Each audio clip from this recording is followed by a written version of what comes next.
An estimated 500,000 people have taken part in the sixth night of protests in Romania, in spite of the government backing down on plans to decriminalise some corruption offences. The demonstrations are the largest since the fall of the communist dictator Nicolae Ceausescu in 1989. Our correspondent Steve Rosenberg sent this report from Bucharest.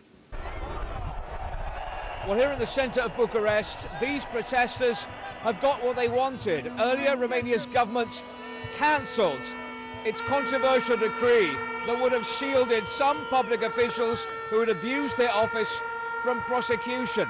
And it was these crowds, it was pressure from the streets which forced the government into a U-turn. But as you can see, the protests are continuing, and now many of the protesters here are demanding that their government resigns. We want them leave.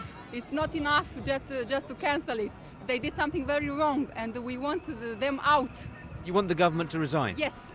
We're determined to resist, to keep fighting, and until the current government steps down. We believe that they've lost credibility, not just with the Romanian people, but really with other countries around the world. So it's time for them to go. Well, these are the largest anti-government protests Romania has seen since the fall of communism. Over the last few days, hundreds of thousands of people have been coming onto the streets to accuse their government of backtracking in the fight against corruption. And here on the square, they're actually projecting anti-government slogans onto the government building.